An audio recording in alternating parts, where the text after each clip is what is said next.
Bonsoir, nouvelle semaine pour le 7-8, l'actu sur TV Fil 78, le journal de la rédaction pour faire le tour de l'information locale. Et voici les titres de ce lundi. Georges Mougeot passera la main dans 2 mois. Élu pour la première fois maire en 1989, il ne briguera pas un nouveau mandat en mars et vient d'organiser sa dernière cérémonie de vœux. Jean-Luc Trottignon, tête de liste PS à Rambouillet, maintient sa candidature mais démissionne de son parti. Quelles conséquences sur sa campagne? L'association yvelinoise Dédale lance une AMAP Attrape, comprenait un système où des personnes se mettent en relation avec un paysan de proximité afin que celui-ci leur fournisse de quoi s'alimenter localement. Un geste en faveur de la société et de l'environnement. Nous en parlerons au cours de l'entretien de cette édition.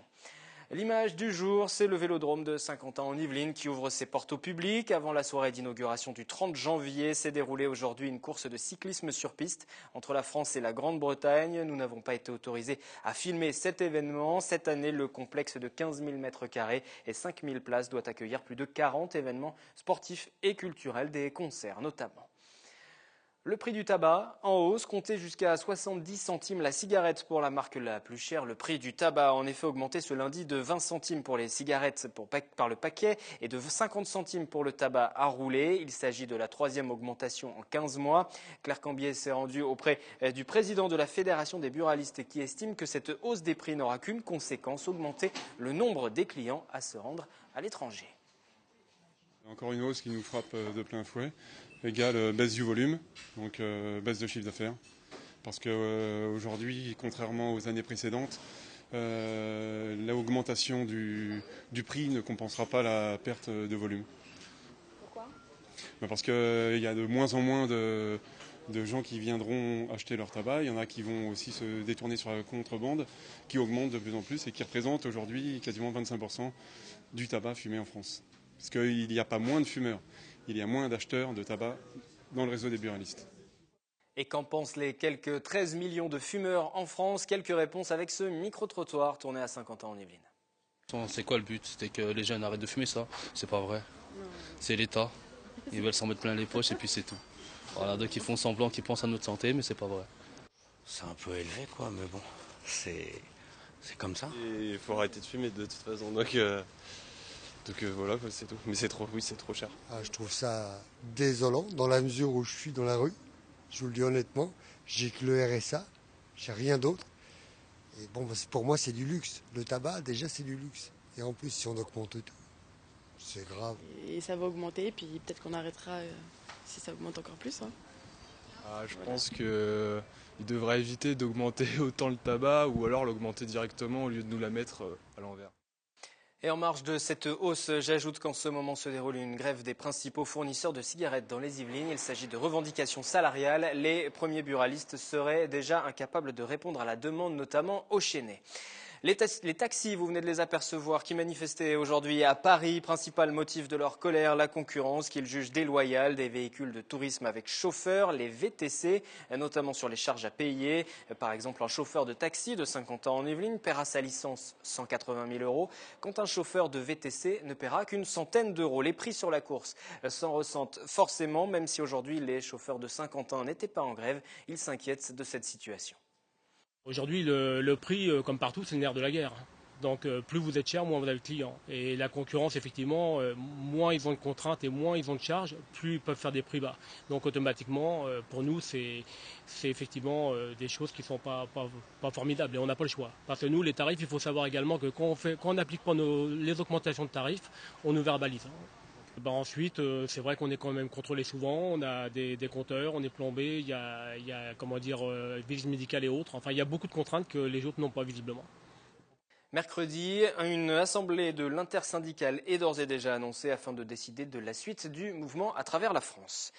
Pendant 30 ans, il a exercé le métier d'architecte alors qu'il n'avait pas de diplôme. Il a construit notamment plusieurs écoles dans les Yvelines et même une polyclinique. Le procès de cet homme qui a aujourd'hui 59 ans s'est ouvert à Versailles. Il a été renvoyé au 23 juin dans l'attente d'une décision de la Cour d'appel. Restez bien avec nous puisque nous reviendrons sur cette information à la fin de ce journal. Toujours dans l'actualité à Maurepas, le maire Georges Mougeot célébrait vendredi soir sa dernière cérémonie de vœux. Maire depuis 1989, il ne brigue pas un nouveau mandat mandat. On se souvient qu'il a récemment rencontré des problèmes de santé. Il s'en est expliqué en toute transparence dans son journal municipal. C'est en tout cas avec une émotion particulière que s'est déroulé ce traditionnel rendez-vous de début d'année. Fidèle à ses habitudes, l'élu morpasien n'a pas manqué d'adresser quelques piques au Parti socialiste, son ancienne formation politique. Concernant le prochain scrutin et malgré les candidatures de plusieurs de ses actuels adjoints, il souhaite une campagne propre. Il exprimera clairement son soutien à l'issue du dernier conseil municipal dans quelques semaines. Je vous propose d'écouter quelques réactions de ceux qui briguent sa succession lors des prochaines élections municipales, mais aussi, bien sûr, la réaction du principal intéressé, Georges Mougeot. Un petit peu de nostalgie et un peu d'émotion, mais la tranquillité du boulot assuré. Ce que je retiendrai, c'est la chaleur, même quand ça était dans le conflit, des rapports humains. C'est ça qui est le plus important. Ce qu'on construit, ça se déconstruit un jour ou l'autre. Les rapports humains, c'est quelque chose d'enrichissant, que ce soit avec ses partenaires ou avec ses adversaires. Je vais continuer à m'intéresser à la vie locale, certainement, à la vie nationale, sûrement.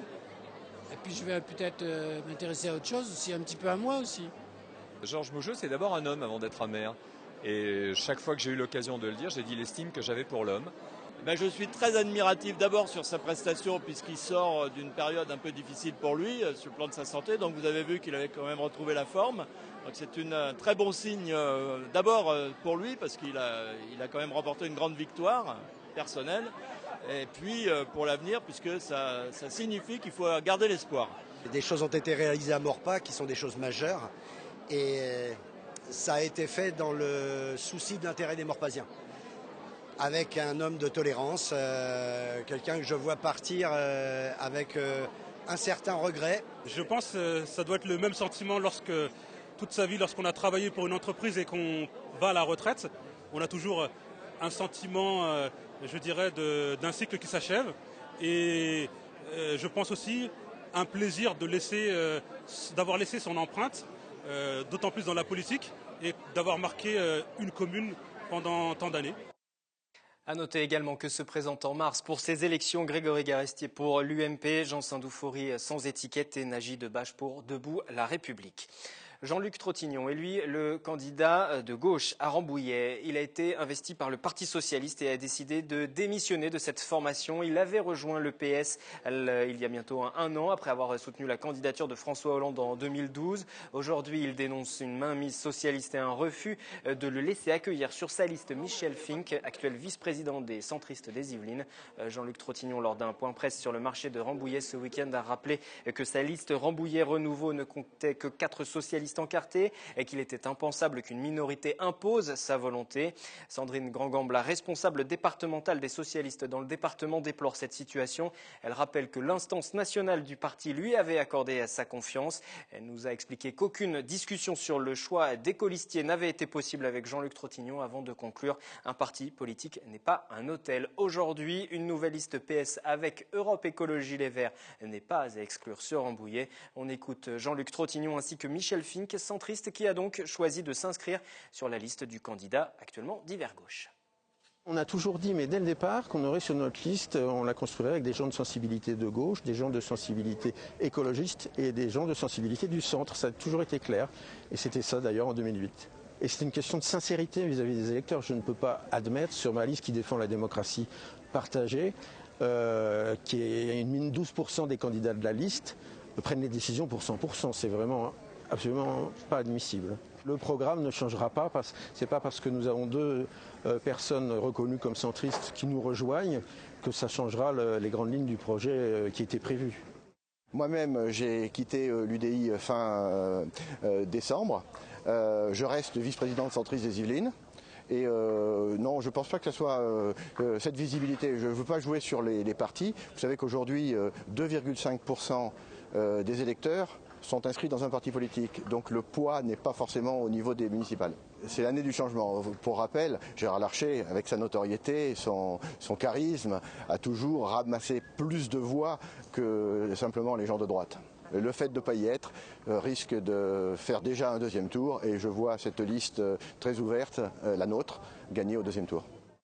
Vous connaissez tout autre sujet, le concours de balcons et jardins fleuris. Dans la même veine, il existe aussi le concours des illuminations de Noël. Les fêtes sont terminées, mais la compétition se poursuit pour les particuliers qui sont engagés. C'est à plaisir jusqu'au 20 janvier. Catherine Zulato et Jonathan Villeman.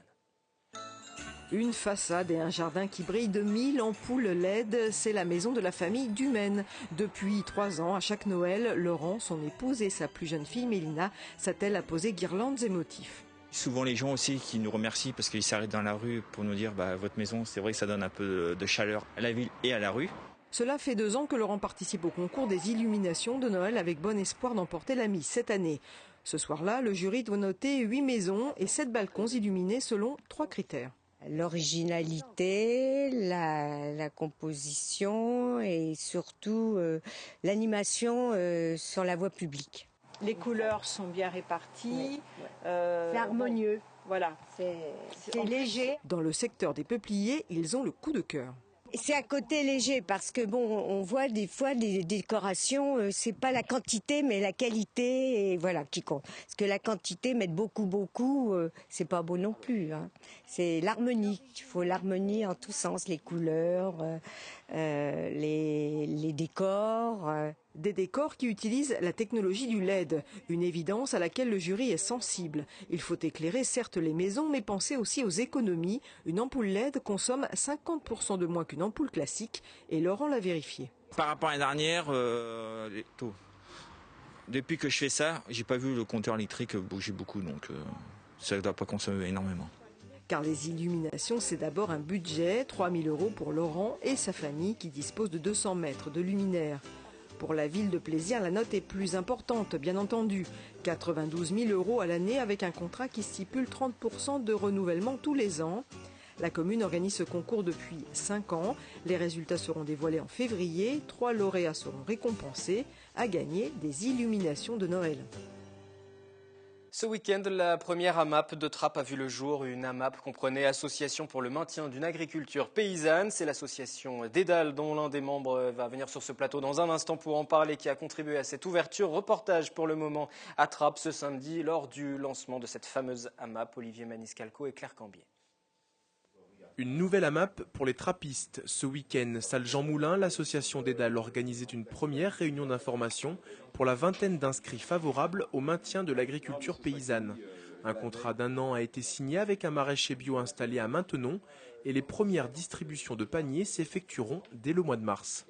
Depuis 2008, on défend, on promeut les alternatives locales. Et là, c'était l'occasion de porter un projet concret sur le territoire de Saint-Quentin-en-Yvelines. Donc le principe d'une AMAP, c'est de mettre en lien des consommateurs avec un paysan. On voit qui produit les légumes, on peut lui poser toutes les questions. Le producteur est vraiment très transparent, donc c'est assez sympa. Et puis il y a aussi l'aspect convivialité qu'on a pu déjà voir ce matin. Une trentaine de légumes différents en fonction des saisons seront prochainement mis en production. Chaque panier délivré coûtera 17 € et permettra de nourrir un couple avec 2 enfants pendant une semaine. C'est un intérêt financier pour le producteur parce que son revenu est fixe et puis sa production est prévendue en début de saison.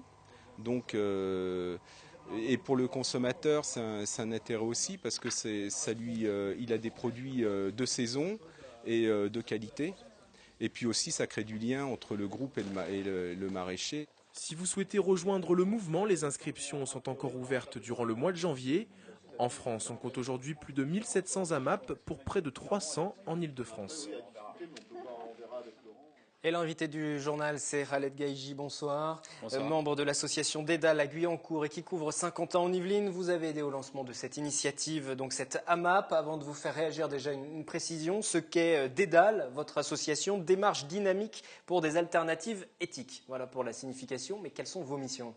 Alors, l'objet de l'association est de promouvoir et de mettre en place des projets donc, à objectifs sociaux, de solidarité et écologique. Donc, sociaux, c'est par rapport aux inégalités sociales et aussi pour mettre en place des liens sociaux dans notre société.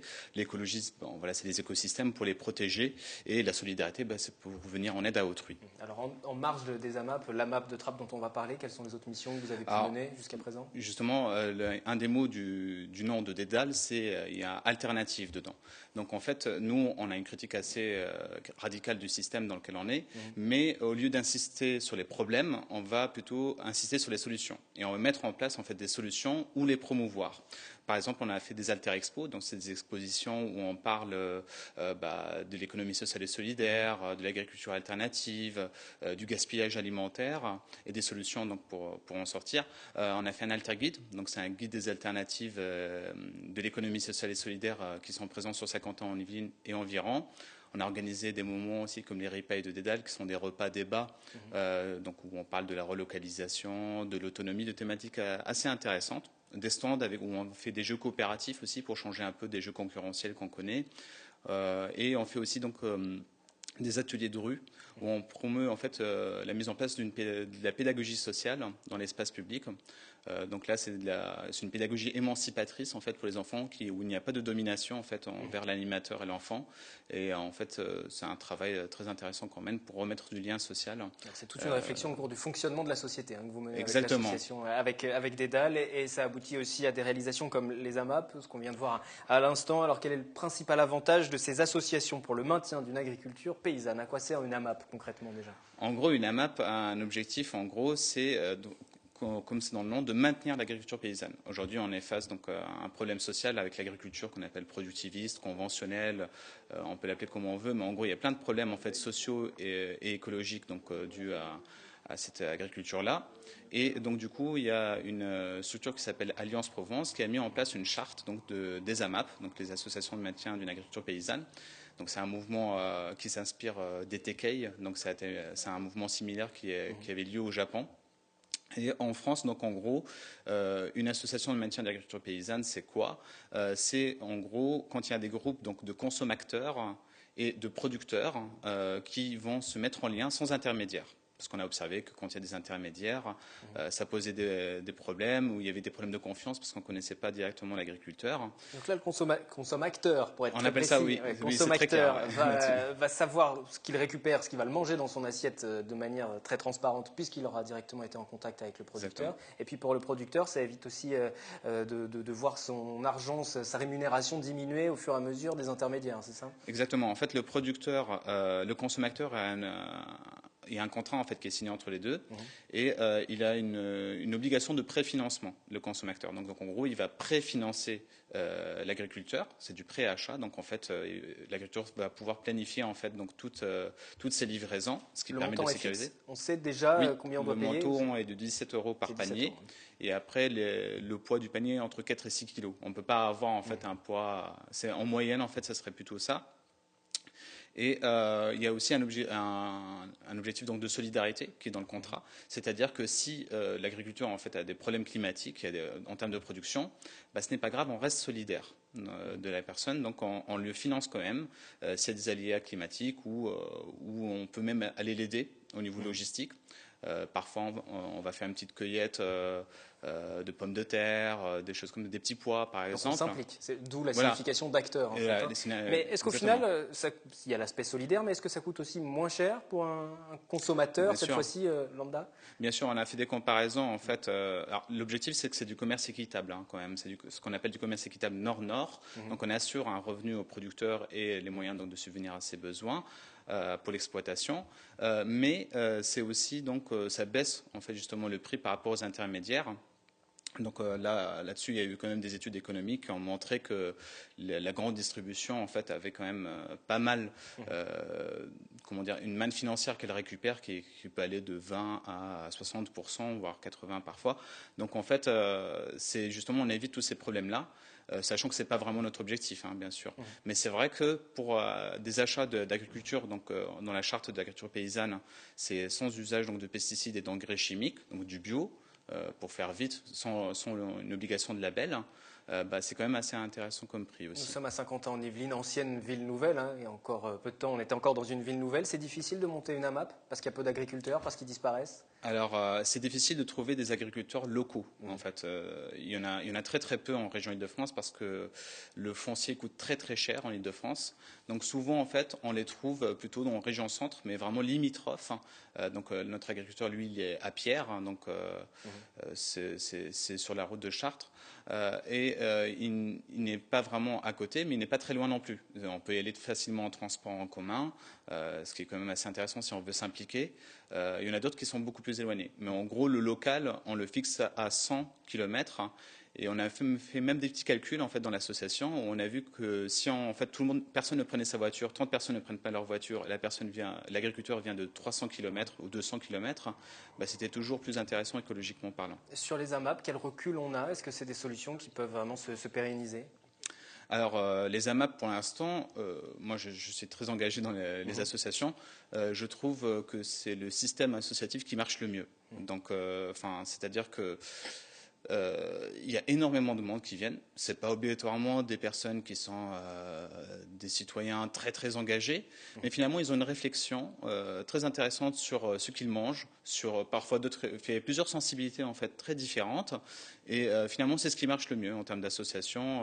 Donc on peut imaginer que ça s'installe de manière pérennisation dans la société dans les années à venir. Ah oui, là il y en a énormément des AMAP déjà. Il y en a d'autres à venir 8. sur Saint-Quentin? Est-ce que vous allez aider à l'installation d'autres AMAP? Alors pour l'instant on commence avec celle de Trappes, mais s'il en faut d'autres, qu'il y ait des adhérents motivés, bien sûr, on les aidera. Vous êtes prêts à les aider. Merci Khaled Gaïji d'être venu sur ce plateau, membre du collectif Dédale, donc à l'origine de cette initiative. On renvoie aussi au site internet donc de l'association Dédale si vous voulez en savoir plus sur la map. Merci encore. Merci. Jusqu'au 11 avril, les jeunes Yvelinois de 5 à 15 ans peuvent participer à un concours lancé par Yvelines Environnement avec comme thème cette année le patrimoine naturel et bâti. Comment bâtir sans détruire? Les jeunes sont invités à répondre à des quiz et à illustrer leurs réponses de dessin. Vous voyez la présentation par la présidente de Yvelines Environnement qu'on va entendre dans un instant. C'est un jeu concours, c'est un support à un travail mené dans de nombreuses classes ainsi que dans des accueils de loisirs des Yvelines. Sensibilisation à l'environnement mis en place par l'association depuis plus de 25 ans. Le but de ce cycle d'éducation à l'environnement qui a été mis en place grâce, je tiens à le souligner, à la participation du ministère de l'Éducation nationale, du ministère de l'Environnement, du Conseil général et aussi des industriels. Je pense que c'est l'originalité de cette manifestation, c'est cette union de tous porteurs de ce projet. Et donc, il a pour objet de traiter d'un thème d'environnement, de proposer aux scolaires, si vous voulez, de traiter un thème d'environnement. Et c'est diffusé par la SNCF dans toutes les gares du département. L'année dernière, nous avons eu à peu près 3200 réponses. Et dans le cadre des 25 ans du concours, une exposition retraçant tous les thèmes sera proposée à Versailles, l'orangerie du domaine de Madame Elisabeth. On vous renvoie au site internet pour plus de précisions du sport avec le stade Jean Maréchal à Montigny qui a accueilli un stage de préparation de l'équipe de France de baseball qui vient de recruter une légende de la Ligue américaine, Anthony Reich, Claire Cambier, pour toutes ces précisions. Seulement 25 joueurs tricolores étaient présents sur un collectif de 40 unités. Aux États-Unis comme en France, les championnats ne reprennent qu'en mars. Les clubs sont donc en pleine préparation hivernale. Le rassemblement Inimontin permettait donc de faire un point sur les niveaux physiques des uns et des autres. C'est une remise en activité un petit peu parce que c'est vrai qu'on est hors cette période hors saison. Donc on est plus sur la préparation physique des jeunes, à faire un état des lieux un petit peu de leur état physique. Ensuite on est sur la reprise du jeu, de l'aspect technique, la frappe, la technique de lancer. Donc c'est vraiment le préambule en fait de notre saison sportive. Formé au Cougar de Montigny et passé par les États-Unis, Frédéric Envie est désormais un joueur cadre de la sélection nationale. Pour lui, l'arrivée de la légende québécoise Éric Gagné dans le staff tricolore va permettre aux Bleus de passer dans une autre dimension. Pour l'instant, l'équipe de France, ce qu'on manque, c'est de motivation. C'est quand on arrive contre les équipes, contre les Pays-Bas, l'Espagne. D'habitude, on sait très bien qu'on va perdre ces matchs-là. Donc on arrive dans ces matchs-là sans motivation, sans espoir. Et là, je pense qu'avec l'arrivée d'Éric Gagné, ça va changer. Parce que lui, il a joué à haut niveau et pour lui, quand on joue contre les Pays-Bas ou les États-Unis, on s'en fout. Donc on va essayer de gagner tous les matchs. Des matchs, l'équipe de France devra en gagner lors des prochains championnats d'Europe en septembre en Allemagne pour espérer terminer parmi les 6 premiers. Pour cela, Les Bleus se rassembleront en mars pour la première fois à Phoenix, aux États-Unis.